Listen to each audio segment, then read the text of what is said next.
अरविंद केजरीवाल को 2 जून को सरेंडर करना है। उनका पीए विभव कुमार पहले ही जेल में है और बारी उसकी बीबी सुनीता केजरीवाल का भी नंबर आ ही गया। असल में राउस एवेन्यू कोर्ट में केजरीवाल की पेशी के दौरान सुनीता केजरीवाल सहित सौरभ भारद्वाज, आतिशी मार्लेना भी कोर्ट रूम में मौजूद थे। इसी पेशी में केजरीवाल से कोर्ट से इजाजत लेकर राजनीति भाषण दिया था, जिसके बाद में कोर्ट ने इसे अपने रिकॉर्ड पर लिया। केजरीवाल जब भाषण दे रहे थे तब सुनीता केजरीवाल कार्यवाही का वीडियो बना रही, लेकिन इसके बाद में एक छोटा सा क्लिप कुछ इस तरह वायरल किया गया जिससे ये लगे कि जज वीडियो कॉन्फ्रेंसिंग के जरिए किसी से निर्देश ले रहे हों। इस नियत से ये क्लिप वायरल किया गया। अब वही खेल सुनीता केजरीवाल के गले की हड्डी बन गया। दिल्ली हाई कोर्ट में एक याचिका दायर कर सुनीता केजरीवाल के खिलाफ कार्रवाई किए जाने की मांग की गई। याचिका में सुनीता के खिलाफ एक्शन की मांग करते हुए आरोप लगाया गया कि उन्होंने वीडियो कॉन्फ्रेंसिंग के नियमों का उल्लंघन करते हुए कोर्ट की कार्यवाही को अवैध तरीके से रिकॉर्ड किया। आरोप लगाया गया कि 28 मार्च को जब केजरीवाल को ट्रायल कोर्ट में पेश किया गया तब सुनीता केजरीवाल और अन्य ने कार्यवाही की रिकॉर्डिंग की। वैभव सिंह नाम के एक वकील ने हाईकोर्ट में याचिका दायर करते हुए आरोप लगाया कि सुनीता और अन्य नेता न सिर्फ कार्यवाही को अवैध तरीके से रिकॉर्ड कर रहे थे बल्कि सोशल मीडिया पर साझा भी किया गया। वीडियो रिकॉर्डिंग से जुड़े पोस्ट को #money trial exposed by Kejriwal के साथ शेयर किया गया। याचिका में कहा गया कि जिस परिस्थिति में ऑडियो वीडियो रिकॉर्डिंग को वायरल किया गया उसमें एक राजनीतिक दल की गहरी साजिश लगती है। न्यायपालिका को छवि को धूमिल करने के और आम लोगों को दिखाने का प्रयास किया गया कि न्यायपालिका सरकार के पक्ष और दबाव में काम करती है। सोशल मीडिया पर वायरल हुए इस वीडियो में केजरीवाल जज के सामने अपना पक्ष रख रहे थे। इस दौरान उन्होंने इलेक्टोरल बॉन्ड का जिक्र करते हुए आरोप लगाया था कि कथित शराब घोटाला के आरोपी ने भाजपा को चंदा दिया। याचिका में कहा गया कि आम आदमी पार्टी के कई नेताओं और विपक्षी दलों के कई सदस्यों ने जानबूझकर कोर्ट कार्यवाही की ऑडियो और वीडियो रिकॉर्डिंग को सोशल मीडिया पर वायरल किया। उन्होंने कोर्ट की कार्यवाही को धूमिल करने और प्रभावित करने के मकसद से ऐसा किया। इसके पहले सुप्रीम कोर्ट ने केजरीवाल की याचिका को खारिज करते हुए तल्ख लहजे में 2 जून को तिहाड़ जेल में सरेंडर करने का फरमान सुनाया। सुनीता केजरीवाल के अवैध रिकॉर्डिंग मामले में फंस जाने से आम आदमी पार्टी की मुश्किलें काफी बढ़ जाएंगी, क्योंकि अब केजरीवाल को जमानत मिलने में कई महीने लगेंगे और वो मिलेगी या नहीं ये कहा नहीं जा सकता, क्योंकि अपनी चार्जशीट में ईडी की ओर से केजरीवाल के खिलाफ शराब घोटाला में लिप्त होने के पक्के सबूत पेश किए गए। ईडी ने केजरीवाल पर आरोपियों से सीधे बातचीत करने के आरोप भी लगाए और इससे पहले पार्टी के कोषाध्यक्ष और राज्यसभा सांसद ईडी को पूछताछ के दौरान ये बता चुके हैं कि पार्टी के फंड को केजरीवाल खुद अपने हाथों से हैंडल करते थे और उसके अलावा किसी दूसरे को इस बात की जानकारी नहीं होती थी।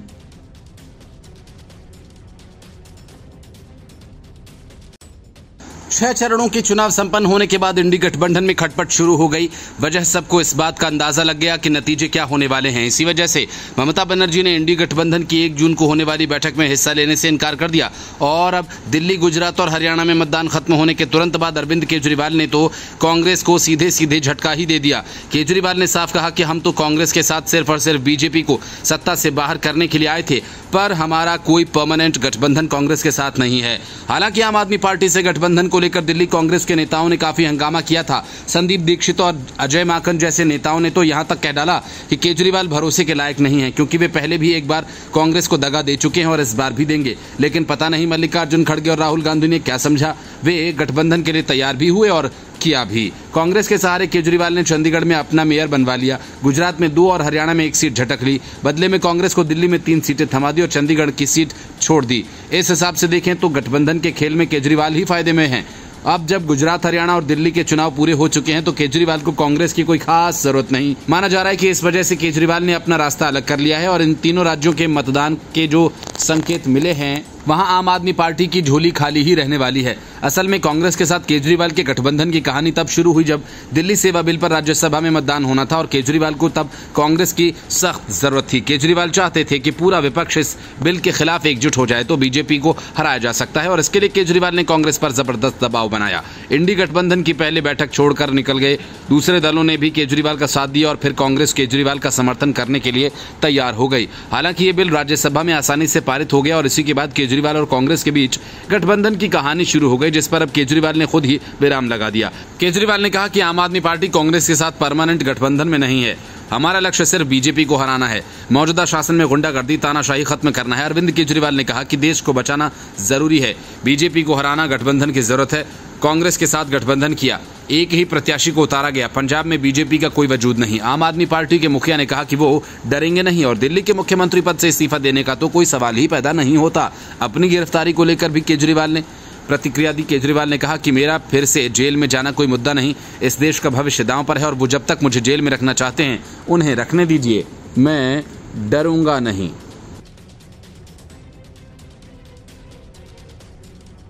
Bureau report, news of India.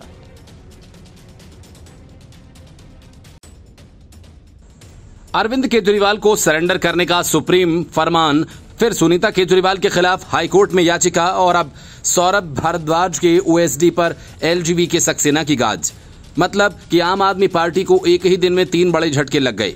Covid के दौरान पीपीई किट से लेकर कई तरह के साजो सामान की खरीद फरोख्त में घोटाला और निजी नर्सिंग होम्स के अवैध रजिस्ट्रेशन में बड़ी भूमिका के चलते एलजी दिल्ली के स्वास्थ्य मंत्री सौरभ भारद्वाज और ओएसडी को तत्काल प्रभाव से सस्पेंड कर दिया गया है। ओएसडी के सस्पेंड होने से सौरभ भारद्वाज की मुश्किलें बढ़ गई हैं। सौरभ भारद्वाज के ओएसडी आरएन दास को दिल्ली के उपराज्यपाल वीके सक्सेना ने निजी नर्सिंग होम के अनियमित और अवैध रजिस्ट्रेशन में कथित भूमिका के लिए तत्काल प्रभाव से निलंबित कर दिया गया है। एक अधिकारी ने बताया कि दास को निलंबित करने का तत्काल कारण शाहदरा के ज्योति नर्सिंग होम को वैध रजिस्ट्रेशन अवधि के बाद गैर कानूनी और अवैध रूप से चलाने के संबंध में कथित मिसकंडक्ट है। उस वक्त वो नर्सिंग होम सेल के चिकित्सा अधीक्षक भी थे। भाजपा ने विवेक विहार में बच्चों के अस्पताल के पंजीकरण प्रक्रिया में भी दास की भूमिका का आरोप लगाया, जहां शनिवार रात आग लगने की घटना में 6 नवजात शिशुओं की मौत हो गई थी। दास को 2021 में कोविड-19 महामारी के दौरान 60 करोड़ रुपए मूल्य के निजी सुरक्षा उपकरण, पीपीई किट, दस्ताने, मास्क और रैपिड एंटीजन टेस्ट यानी आरटी किट के जैसे विभिन्न चिकित्सा उपकरणों की खरीद में कथित अनियमितताओं के संबंध में अप्रैल में सतर्कता निदेशालय द्वारा कारण बताओ नोटिस जारी किया गया था। सतर्कता निदेशालय ने एक आदेश में कहा कि दिल्ली के माननीय उपराज्यपाल ने CCA नियम 1965 के नियम 10 के उपनियम 1 द्वारा प्रदत्त शक्तियों का प्रयोग करते हुए राष्ट्रीय राजधानी क्षेत्र सरकार के स्वास्थ्य मंत्री के विशेष कार्याधिकारी को तत्काल प्रभाव से निलंबित कर दिया है। ओएसडी के निलंबन से बौखलाए सौरभ भारद्वाज ने कहा कि अगर आप लोग मेरे कार्यालय के अंदर 1 साल पहले आए हों और अब देखें तो मेरा दफ्तर खाली है। जो फेलो और कंसल्टेंट लगवाए गए थे, जो अच्छी जगहों से पढ़कर आए थे, उन्हें एलजी साहब ने हटा दिया। मेरे अधीन जो भी ओएसडी काम कर रहे हैं उन्हें परेशान कर रहे हैं। कुछ न कुछ जांच के नाम उनको निकालते रहते हैं। इससे पहले भी मेरे अलग अलग विभागों में ओएसडी को निकाला गया। सबको किसी न किसी बहाने से निकाला गया या सस्पेंड कर दिया गया। Bureau report, news of India. Arvind Kejriwal ने सिर्फ दिल्ली शराब घोटाला मामले में मिली रिश्वत की रकम को ही डायरेक्ट डील नहीं किया, बल्कि वो पंजाब के शराब कारोबारियों से भी डायरेक्ट रिश्वत वसूलते थे, क्योंकि पंजाब में वही शराब नीति है जो दिल्ली में थी। इतना ही नहीं, अरविंद केजरीवाल जजेस को भी सेट करने की फिराक में थे। इसलिए केजरीवाल और वकील विनोद चौहान के बीच हुई डायरेक्ट बातचीत के कुछ सबूत हैं, जिसे ईडी ने कोर्ट के सामने रखकर सनसनी फैला दी। पंजाब के शराब कारोबारियों से रिश्वत की बात भी इसी चैट में है। इस खबर के सामने आते ही आम आदमी पार्टी और खास तौर से भगवंत मान की सरकार में हड़कंप मच गया। माना जा रहा है कि राघव चड्ढा भी इसलिए पहले लंबे अरसे तक लंदन में रहे और जब लौटे भी हैं तो शांत और खामोश दिख रहे हैं। यही वजह है कि पंजाब में उनकी भूमिका केजरीवाल के दूत की है और केजरीवाल के इशारे पर पर्दे के पीछे से वे मान की सरकार को चलाते हैं। केजरीवाल और आम आदमी पार्टी के खिलाफ चार्जशीट पर सुनवाई के बाद कोर्ट ने शराब घोटाला से जुड़े धन शोधन मामले में अरविंद केजरीवाल के खिलाफ ईडी द्वारा दायर पूरक आरोप पत्र पर संज्ञान लेने के बाबत अपना फैसला 4 जून तक सुरक्षित कर लिया है। ईडी ने दावा किया कि पंजाब के शराब कारोबारियों से भी रिश्वत ली गई। ईडी का दावा है कि आम आदमी पार्टी शासित पंजाब के उन कारोबारियों को दिल्ली में उनके उद्यमों से बाहर कर दिया गया था जिन्होंने रिश्वत नहीं दी। विशेष न्यायाधीश कावेरी बाबेजा ने ईडी की दलीलें सुनने के बाद आदेश सुरक्षित रख लिया। ईडी ने आरोप पत्र पर दावा किया कि उसके पास मामले में केजरीवाल के खिलाफ मुकदमा चलाने के पर्याप्त सबूत हैं। ईडी ने आरोप पत्र में आम आदमी पार्टी को भी आरोपी के रूप में नामित किया है, जो पीएमएलए के तहत मामला दर्ज करने वाला पहला राजनीतिक दल है। जांच एजेंसी ने अदालत को बताया कि आम आदमी पार्टी के राष्ट्रीय संयोजक केजरीवाल और पार्टी के कथित घोटाले से जुड़े हुए थे।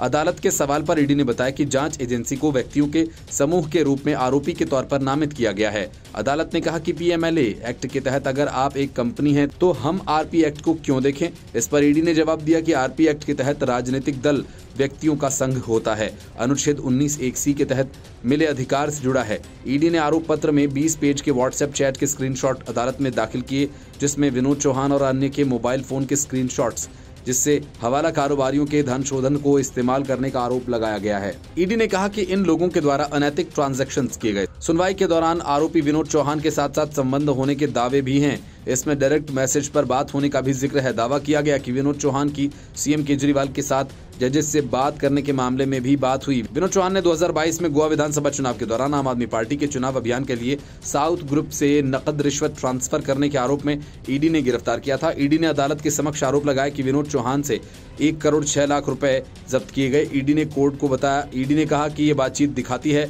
विनोद चौहान की पोस्टिंग को लेकर जजेस से मीटिंग करने की बात कह रहे हैं, तो उनके आरोपी के साथ कैसे संबंध हैं।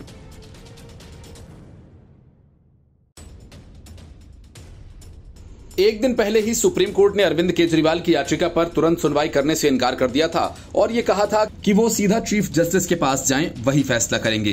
केजरीवाल और उनके वकील अभिषेक मनु सिंघवी को तभी समझ जाना चाहिए था कि अब उनके पास सरेंडर करने के अलावा कोई दूसरा रास्ता नहीं है, लेकिन केजरीवाल उम्मीद की डोर थामे रहे। नतीजा ये हुआ कि सुप्रीम कोर्ट ने केजरीवाल की याचिका ही खारिज कर दी। अब वे तिहाड़ जेल में ही 2 जून की रोटी खाएंगे। अरविंद केजरीवाल ने अपनी अंतरिम जमानत बढ़ाने वाली मांग वाली याचिका को तत्काल सूचीबद्ध किए जाने की मांग की थी, मगर सुप्रीम कोर्ट ने इसे खारिज कर दिया। सुप्रीम कोर्ट ने स्पष्ट किया कि उन्हें 2 जून को सरेंडर करना ही होगा। दिल्ली शराब घोटाला मामले में अरविंद केजरीवाल अंतरिम जमानत पर 1 जून तक जेल से बाहर है। सुप्रीम कोर्ट रजिस्ट्री ने अदालत के पिछले आदेश का हवाला दिया। अदालत ने अरविंद केजरीवाल की अंतरिम जमानत को 1 जून तक सीमित कर दिया था। हालांकि सुप्रीम कोर्ट ने अरविंद केजरीवाल को निचली अदालत जाने की स्वतंत्रता दी थी। याचिका स्वीकार करने से इनकार करते हुए सुप्रीम कोर्ट ने कहा, चूंकि गिरफ्तारी को चुनौती देने पर फैसला पहले ही सुरक्षित रखा जा चुका है, इसलिए अंतरिम जमानत बढ़ाने की अरविंद केजरीवाल की याचिका मुख्य याचिका से कोई संबंध नहीं। सुप्रीम कोर्ट ने अरविंद केजरीवाल को नियमित जमानत के लिए ट्रायल कोर्ट जाने की अनुमति दी है। शीर्ष अदालत ने कहा कि ये अर्जी विचार योग्य नहीं है। सुप्रीम कोर्ट के इस आदेश के बाद अब ये स्पष्ट हो चुका है कि अरविंद को अब 2 जून को सरेंडर करना होगा। अरविंद केजरीवाल ने मेडिकल ग्राउंड पर अंतरिम जमानत 7 दिन और बढ़ाने की मांग की थी। उन्होंने अपनी याचिका में कहा था कि उन्हें कुछ गंभीर बीमारी के लक्षण दिख रहे हैं। डॉक्टर्स ने कुछ टेस्ट करवाने की सलाह दी है, जिसमें उन्हें कुछ वक्त लगेगा। एक दिन पहले सुप्रीम कोर्ट ने भी स्पष्ट किया था कि अरविंद केजरीवाल की याचिका को तत्काल सूचीबद्ध करने के संबंध में कोई भी फैसला सीजेआई ही लेंगे। जस्टिस जेके महेश्वरी और जस्टिस केवी विश्वनाथन के वेकेशन बेंच ने अरविंद केजरीवाल की अंतरिम याचिका को स्वयं सूचीबद्ध करने से इनकार कर दिया था। बेंच ने केजरीवाल की ओर से पेश हुए सीनियर वकील अभिषेक मनु सिंघवी से ये पूछा कि याचिका को तत्काल सूचीबद्ध किए जाने के लिए पिछले सप्ताह तब क्यों इसका उल्लेख नहीं किया गया, जब मुख्यमंत्री को अंतरिम जमानत देने वाली पीठ में शामिल जस्टिस दीपंकर दत्ता अवकाश पीठ में बैठे थे। मुख्यमंत्री को अंतरिम जमानत देने वाली पीठ की अध्यक्षता न्यायमूर्ति संजीव खन्ना ने की थी। अरविंद केजरीवाल को सुप्रीम कोर्ट ने 10 मई को लोकसभा चुनाव के मद्देनजर केजरीवाल को प्रचार करने के लिए 1 जून तक यानी 21 दिन की अंतरिम जमानत दी थी, जिसके अनुसार उन्हें 2 जून को जेल लौटना है। अरविंद केजरीवाल को आबकारी नीति केस से जुड़े मनी लॉन्ड्रिंग मामले में 21 मार्च को गिरफ्तार किया गया था। अरविंद केजरीवाल के खिलाफ मामला 2021-22 के लिए दिल्ली सरकार की आबकारी नीति बनाने और उसे क्रियान्वित करने में कथित भ्रष्टाचार और धन शोधन से संबंधित है।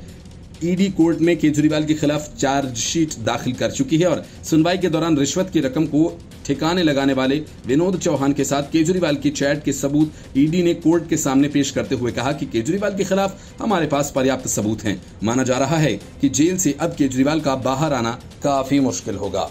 Bureau report, news of India.